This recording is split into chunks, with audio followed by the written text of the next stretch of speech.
This film is a cinematic triumph. And it's a cinematic triumph in multiple ways. One of the ways is the visual effects. You see Mike as Smoke and Stack the first time. Hogwood. After that first interaction with Hogwood, You boys twins? most audience members completely forget that it's Mike playing both characters. They're so distinctly two characters who have such a distinct interaction with one another that I think this actually supports people sleeping on the movie as a visual effects film because it was too good. A lot has been made about the shot to light each other's cigarettes, which to me came off as a wink to the audience, like, hey, we ain't playing with y'all.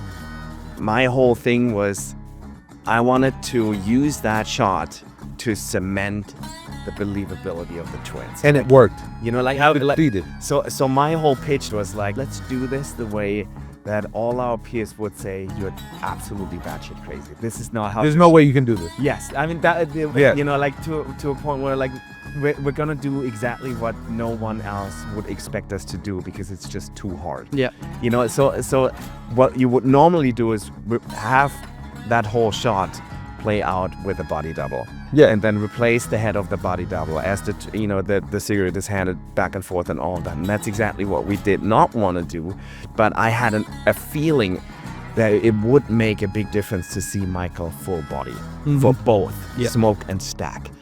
It was blatantly obvious all of a sudden how different he was playing the twin. It was one of the most remarkable things about the post-production process, having seen Michael perform on set and to see the differences between the characters, but then to see it come together in the edit and see the scenes play out next to each other and then have a full appreciation for the expertise he was putting into those characters. I've known Mike for almost 20 years. This is far and away the best he's ever been, and this is a not only a cinematic feat, but I think it's an achievement in performance. Yeah, as a peer, I looked at this and I was like, wow, man, you deserve every good thing coming to you from this film. And he really did do double the work. I was there. I watched it. Yeah. Talk to me about the Halo rig. We would shoot scenes with Mike as Smoke. Then we would have to do this pass where he would wear this thing that was about as big as one of these lights, and they called it the Halo. It's a rig that he would put on his head like he was in Back to the Future that had multiple cameras. Now, did you guys create the Halo rig? We were talking about what information we needed to do the digital head replacements. Michael sketched out the Halo rig on a napkin, and this was all in conversation with Guido because we knew Guido was going to do the work. Guido, they are specialists when it comes to like these full head replacements. And you know, so what visual effects people usually do is Hockey mask. what is called a hockey mask approach. Okay. Yes. Okay. You basically take somebody's face and put it on another person's head. When we showed that to Mike for the first time, he immediately said, those are not my ears, that's not my hairline, that's not my fall in the neck. Like this just isn't me.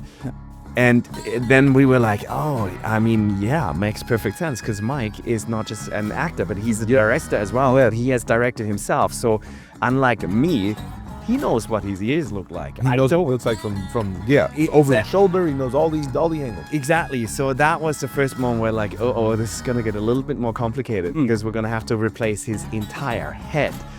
And this is specifically for scenes where there's so much interaction, physical interaction, you know, fighting, punching, I don't know what. So where they're into each other that we cannot do a split screen because we were always going the hard route when it came to like those twin shots. We tried as much in camera as we could every single time.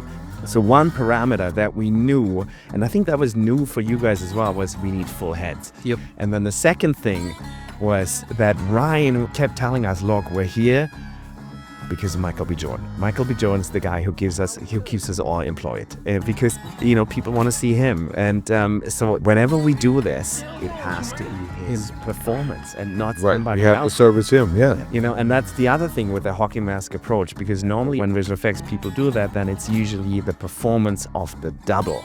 You would end up with a person who looks like Michael B. Jordan in the face, but somebody else's head, and then the performance of that person. Which wouldn't work for this what film. we have, right? Like, Correct.